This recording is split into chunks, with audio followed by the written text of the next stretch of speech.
Cover to cover, page by page, more than a half a century of military history. We're talking about the newspaper Stars and Stripes, a daily read for many service members around the world. And throughout the past century and into the current one, a host of military journalists have covered stories and events for the paper. Air Force Sergeant Rusty Barfield introduces us to three former service members who helped shape the publication we enjoy today. Cranking out close to 100,000 newspapers every day, it's often called the hometown newspaper of America's military. And in the annals of Stars and Stripes literary history, three gentlemen stand out: Alan Dreyfus, Peter Swears, and Bill McNamara.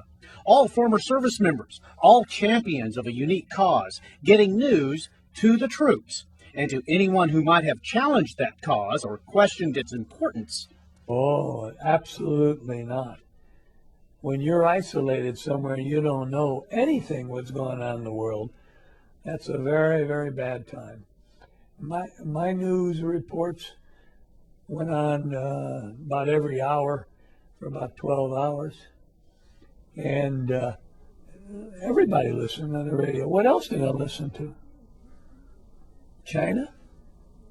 With that same cheeky grin, Colonel Peter Swear, the first Stars and Stripes editor in the Pacific, was once awarded the Legion of Merit for distribution of Stars and Stripes in Southeast and Northeast Asia. 300,000 copies a day. So they gave me a medal for that one. I didn't think they should, but what the hell? Take it, right?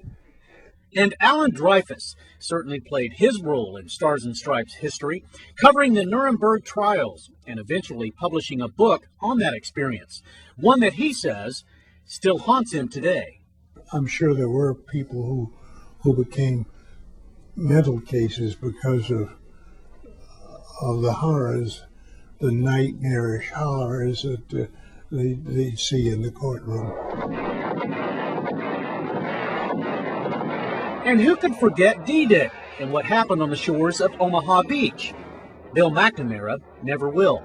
We had very short notice to get ready, and they moved us to a down towards the ports, and we were off Omaha Beach the next day, and with sitting there in this huge armada of ships, it was unbelievable. Throughout the early days of the invasion, thousands of troops had a particular request. Seems everyone wanted the paper. The troops were fighting, and all they could see was what was happening right in front of them. They didn't know whether we were winning or losing. And that newspaper was the most important morale factor for my first army during the early days of the invasion. So our only order from Eisenhower was to get the newspaper to the frontline troops no more than 3 days late. And that was our mission. A mission that, in hindsight, will go down as an all-important one. Not only did these three gentlemen help document some of the most important moments in U.S. military history, they did it from the perspective of a soldier. Tech Sergeant Rusty Barfield, Pentagon Channel News.